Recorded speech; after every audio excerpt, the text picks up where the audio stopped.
the history by that time. And the midterm is not the next week. I'm expecting the October 23rd in the classroom. I will give the more information. But anyway, I'd like to finish up to the database programming part before the midterm exam. Then after midterm exam, we will start the database, the EBMS algorithm, such as the query optimizer and the memory management, transaction, and so on. Okay, any question before we start? These are the time schedule I need to. So we will have every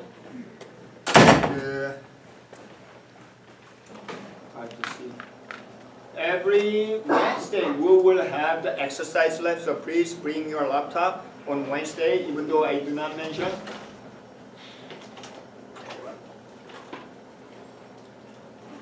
So like today is October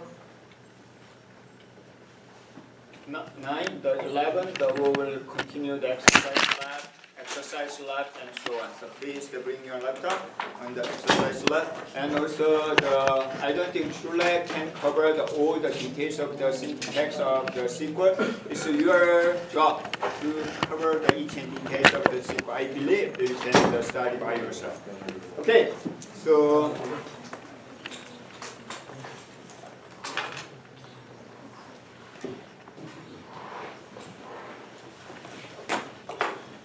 who proposed the relational database model? Dr. E.F. Code? He's not the only one. He's not the only one who proposed that. There are a group of people, but he was kind of the project leader of it at the time. And in the IBM T.J. Watson Center. So, by the way, IBM T.J. Watson Center is nearby here. It's a 40 minutes. So in the White Plain, it's the border of the Connecticut. There is a very big research center. So nowadays everything is Watson and the data analytics, but IBM is well known for such a database. So before the relational database model still used, there is another database model used in the IBM. It's a hierarchical database model. So hierarchical database model consider the data as the tree structure. Like for example, regarding to the university. University is the top, okay? Like the president. Under the president, department. Each department has the chair, student, staff. Another department, student, chair, student, and so on. Under the student, part-time student, full-time student, and something like that. So when you access the computer science part-time student, you need to start from president and next level and CSC department and next level student, next level and part-time student. Then finally you can access the data. So such a hierarchical database are used a lot. So still being used in the financial department, financial sector, the business, they still use the hierarchical database model. One of the reasons, very, very reliable, because you don't have to worry about all the data, just to get next level, and also secure. The main problem was that such a hierarchical database model is like for example, if you combine all student average GPA, how can you access the all student information? You need to next, and go back, next. You need to visit all the branch of the tree structure. So it's a very, very time consuming. So nowadays, the general purpose we don't use a lot, but the specific purpose we use. Anyway, in addition to that, IBM decided to propose a new idea of the data management. At that time, the first problem was they encountered very large database. Nowadays, it's not really very large database. At that time, 1960, end of 1960, it was really the size of data. So especially the banking database. So then they proposed the idea of the relational model. So as we learned in the last few weeks, relational database model consider data as a group. So because of that, we can manage a very large database. So that is one thing he proposed. Then he and his group provide the idea how to access the data using what? Relational algebra. So he defined the several relational algebra operations such as selection, projection, rename, and so on. These the relational algebra operations are used to access the data. That is the modeling. Okay, it's not implementation. So how he shows how to access the relational model using this algebra operation or algebraic expression. That doesn't mean that is the you can directly use the relational algebra. No, you need to implement. For that implementation of the SQL, for that implementation of the relational algebra, it is called the SQL, Structured Query Language. So by summarizing the SQL, before that, I think that will be better. So the relational algebra, we learned that this one is a selection. Okay, and this is the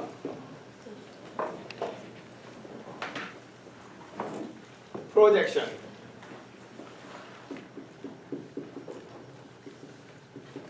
What is? It's a rename of the relation, also rename of attribute. Okay, and what else we learn? We have union, intersection, minus. Also division, but it's not used a lot. Most of the current database system do not use the division. And also Cartesian product and the join. In case of join, we have the different types of join, like the left outer join, and right outer join, and full outer join. And also we have the natural join, and also theta join. Theta join is or equijoin, so something like that. What else? We have the aggregate function, like this one, and regarding to the aggregate function, mean, max, count, and so on. This is what we have a lot. Any others? Pretty much it covered. There's a recursive, which I do not explain details. Also recursive, when we have the example of recursive, I will explain. These are the pretty much relational algebra, and plus several more at the specification. Then, Dr. Yevko decided to implement his idea. It's a proposed model, but should be implemented. Like when somebody proposes object-oriented concept, that's not the implementation. To implement object-oriented concept for program languages like the Java or C++, these are the implementation of the object-oriented concept. So similarly, to implement this one, they decide the name. It's called the structured query language. So there are two types of the database language. Do you remember? One is data definition language. Means create, alter, modify, and remove such a database structure. In other words, to create the table, okay, in the relational database management system, you need to use the data definition language. Another one is data manipulation language. Data manipulation language is how to access, like the select from where. And there's another one which is not very highlighted, data control language. Like I create the table. Can you access my table? To access the table, you need to give the grant. So like the permission, grant and revoke of the permission. So first, data manipulation language. For the data manipulation language, we can consider two main clauses. These are the what? Mandatory. If you omit the select, it will be error. If you remove the from, it will be error. At least any data manipulation language of the SQL should have select and from. Okay? Then optionally it has where and other.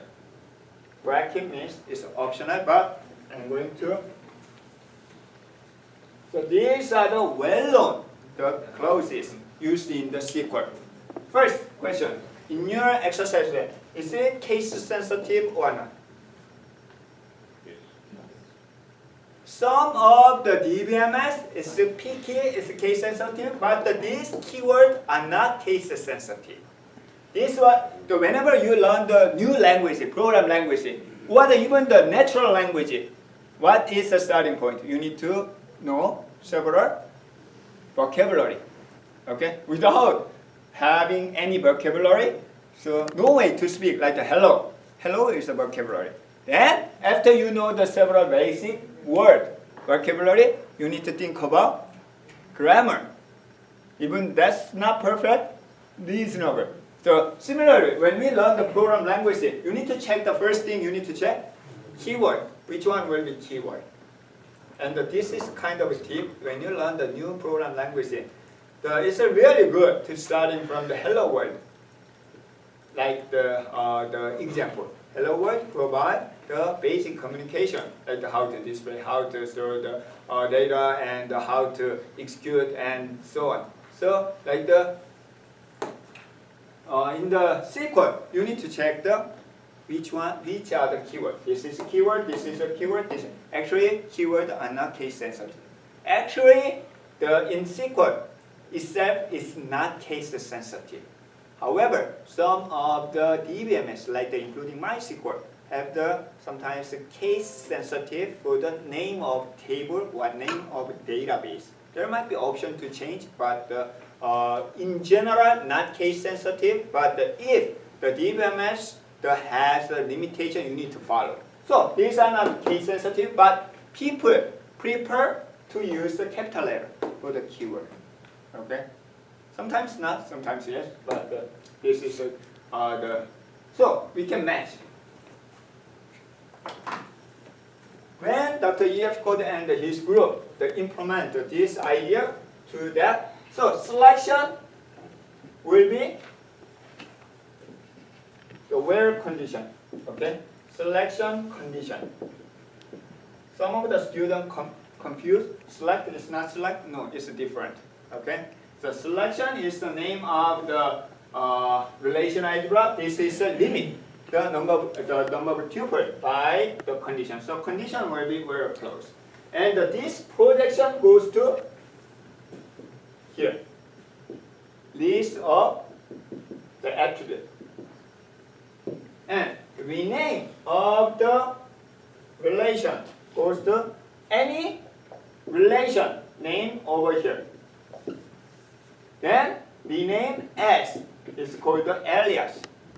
So I'm not sure whether you cover the alias part or not. So you will see the example of alias.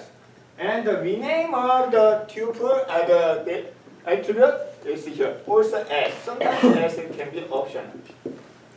Then the union, intersection, and the minus will be the union.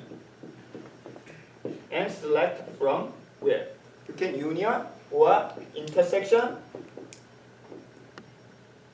or minus. You can use it over here. Okay. Then I'm going to remove this part. Then join. What about the join? Join will be here. Join condition. So there are two types of condition in where clause. One is selection condition. Another one is join condition. So if you have the relational algebra expression, when you make the SQL, you need to put both selection condition and join condition on where clause. That's it. Then this condition has and, or, and other exist in such the operation, logical operation and set operation. This is a set operation. Set operation will be used for the logical operation of the where clause. Then this one, aggregate function, there's no way to represent this. Okay? So to do that, we are going to add one more optional clause, group by. So group by, so do you remember the DNO here? this, the grouping factor will be here. Grouping factor. And the right hand side, minimum, maximum, and so on, this will be here, minimum, maximum. You can directly use the such an aggregate function to read the attribute. Okay. Pretty much all of them, except sometimes you'd like to limit the group, like I wanna retrieve average salary of each department. Then we can group by E&O, right? However, I'd like to retrieve average salary of each department whose salary is bigger than 10K. Okay, not all department. Department number 1 is a 5K, will not be returned. Department number 2 is average 15K, will be returned. Such a condition, can it be conditioned in this where? Or not? Yes? Think about how it works, group by. If I ask to calculate the average salary by the D&O, how can you do that? You need to group by first the D&O department, then calculate. But if I ask among the people who are male, okay, sex is the male, okay, then calculate the average salary per department. How can you do that? First, you need to apply this condition, right? However, when I'm saying the group by the return the average salary per department whose average salary is bigger than 10K, is it before group by or after group by? After group by, you need to check the average salary, then check whether it's higher than 10K or not. Which means you cannot use the where condition for the group by condition. It's after group by. This condition is before group by. It's one common mistake. So then to address that one, we can have the having. Having is the group by condition, like the average salary is bigger than 10K, like this. It's only for the after group by. So do not put the inside the where. Where condition is before group by. So this is another option I close. Then there's one more. I'd like to return the student name by ascending order, descending order. When you make the report, this frequently happens. So list of the student, order by, okay, ascending the final score or descending final score. To do that, we can have another one, order by and ASC or DESC, ascending or descending of list of attributes. Okay. So these are all the syntax of the data manipulation language. Who proposed when Dr. E.F. code and the group proposed the relational database model, also suggests such an implementation. Then, good news. This is for general, which means standardized already. So, 1982-3, something like the 1980, okay, all the group of the researcher regarding to the relational database, also industry, company who would like to implement the relational model, they realize the relational model is good to manage the very large. They get together, then make the standard. In 1980 something, 82. So which is called the SQL 1 standard. So then in 1992, they get together, it has been improved a lot. They make the standard again the revise, the major revision of the standard. Like the select, it's already selected from where group by having order by, nothing else. And it has the DS3 option, something like that. So they did the major revision of the SQL standard. It's a SQL 2 standard. And later, they get together SQL 3 standard. In addition to the SQL 2, they add more functionality which is related to the object-oriented concept. Okay? Then, in 2000, SQL 2000 the standard by adding the additional function. It's not major revision, but add more. So it's good news because it has been standardized. So even though you are using Informix, it's the same thing. The Oracle, same. And the DB2, SQL Server, MySQL, they are using the same standard. Okay? So that's the reason the Professor Lee used the MySQL. Can I use Oracle? Doesn't have the huge difference. So if you learn the SQL from one of the relational database the system, it's not the big deal to catch up another RDBMS. Okay? So that is the good news. The problem, it's not problem, it's the bad news is, from the SQL 2000, actually the major part of the SQL 2000 is the industry, including Oracle and the Oracle and DB2, IBM. They get together, then this standard is not free. Okay? Up to the SQL 3, it was free. So which means I developed a relational database, okay, system using the SQL 3. It's not a problem. I can sell the relational database because it's a free standard. However, if I adapt the SQL 2000 latest one, I need to pay to that group because it's kind of cartel. That is one of the big issues in the industry of the relational database. It's a big market, really big market. Oracle is one of the company who can compete with Google. That is true. Even Oracle is the database company, but the cash flow and their power is almost the same as the Google.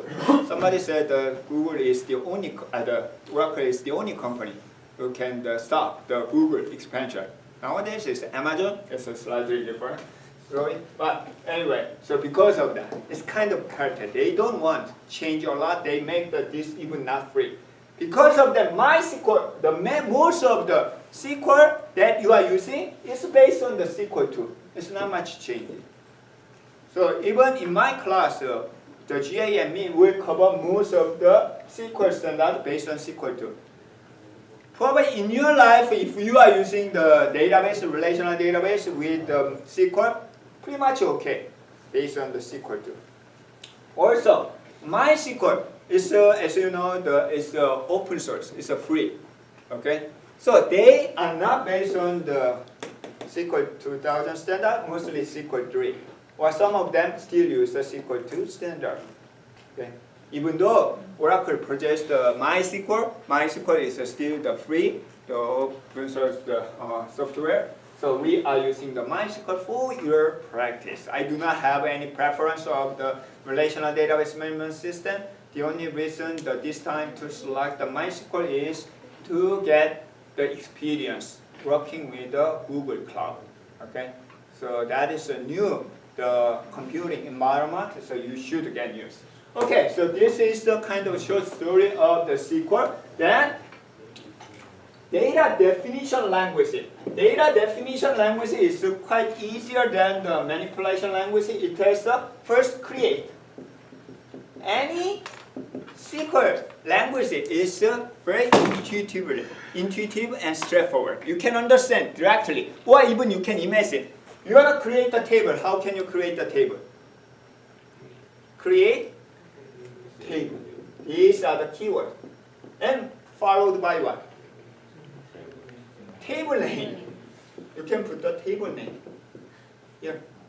That's it. Then list of column. list of attributes that you model design. Okay? Then the column consists of what? Column name and space. Do you remember the domain? Domain is when we create the relation, domain attribute, Cartesian product, domain attribute, like that. Then relation is a subset of this one. But as I mentioned, domain itself is not easy to implement. You need to consider all possible names. How many different how many different names in the world? It's a million, trillion. It's not possible to keep. Instead, we are using data type. Okay? So, then comma, another column, and data type. List. And one more thing is, any SQL statement, like this one, DDL, DML, DCL, end with semicolon. Because SQL language itself is not procedural language. Instead, it's an interpreter. Statement by statement will be compiled, like the interpreter. What is the difference between compiler and the interpreter? Interpreter executes line by line. Line by line compiling.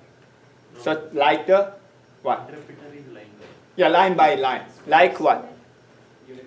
If we are taking operating system, command line, the shell programming. Shell is the you can run line by line, then compile. On the other hand, procedural language is you need to code entire high-level language or low-level language, then compile together. So basically, SQL is not procedural language, totally different. So it's more line statement by statement. So because of that, you need to specify where is the end of statement with semicolon. Okay? So don't forget to put the semicolon. And this one is also same thing where semicolon. Then submit, database will process. We will see how the DBMS engine process this one after midterm exam. Okay. Then regarding to the data type, what kind of data type you know? In general computer science language, integer is a supported. Character is a supported. String is a supported. Boolean is a supported. Date is a supported. As a data type, it's not the class, it's a data type. Others, time is a supported. Others, number is a supported. He said variable character. That's the slightly different from the other program language. Okay, set aside. We will. Decimal. Okay, when you have precision and the length of the digit, whatever you imagine, most of the data type are supported. Just as a data type, which means it's very simple to use. Unlike string in the object-oriented languages, sometimes confused when you run the object Java, where the string looks like the data type, but actually not data type, it's a class, right? So it takes a few days to understand. Some of them still don't understand the difference, string and character. Which one is primitive, which one is object, okay? But database language SQL, you don't have to care about. Okay, it's just a data type. Then the one major difference is the variable character, which are not support. You cannot see other, but basically it's supported. So variable character means character. Everybody know when you define the character like the 10 in the database, it will reserve 10 bytes of the storage for name, like the name, for example, 10 bytes. Even though LEE, so all 10 bytes will be reserved. Variable character is a variable length. So variable character 10 means maximum 10 bytes can be increased. Like if you create the variable character 10, and the LE only 3 bytes. Then later I change my last name, Liz, then will be added. And I have the new, the father, or the John, and up to 10 bytes you can update. This is a variable character used a lot in the database to save the storage. You may see the variable character too. Okay? If you see the exercise lab description, you have seen the what is a variable character, what is a variable character too. What is the difference? Anyone? Anyone who will realize which one do you use? Variable character, variable character too. Old-fashioned variable character too. Nowadays, no difference. The short story is that when standardized, they actually standardize data type. This one will be used for the SQL, this one will not be. And in case of use, like the date and time, it's very useful. Then you need to use the 24 hours or whatever they standardize. At the time, they standardize a string as a variable character. It's a variable length of the string. It's good, but limited, like the 1,000 byte. Okay, something limitation. And the internal structure. Do you remember the 3-scheme architecture? And this is an external view. This is a conceptual view that we design. Then this is the internal view. Who is in charge of internal view? DBMS. When DBMS implemented all of this, they have the internal data structure. That's also standardized, but it's not very the good performance. So Oracle first decided, I'd like to use the new variable character. Sometimes it's called the bar chart, bar character, variable character. It doesn't matter. The variable character to name it. Oracle it's not standardized the first time. Then people love because it's more flexible and very fast. So there are differences, but you don't have to worry about too much nowadays. So variable character 2 eventually accepted by the standard group. So there is no difference nowadays. Variable character 2. But old, like including me, the developer or the database administrator prefer to use the variable character 2 automatically. But there is not much difference. So that is variable character 2. And you can see another data type like the below. What does it stand for? Binary large object block. Actually, it is true. Relational database model is good for alphabet number, alphanumeric data, not binary data. So to keep the binary data, they adapt LOB, low, the large object block. So you can use that, but rarely used in the relational database. Okay, you don't have to pay attention right now, but for future, in case you need to define that this data type image is a binary, at the time you can use the below like that. So data type. So column and list of the data type. Plus, we learned about what? Constraint of the relational model. Do you remember 3 basic constraints of the relational model? Key constraint, entity integrity constraint, foreign key constraint. So first 2 are definition of primary key and foreign key. So we can specify primary key and the foreign key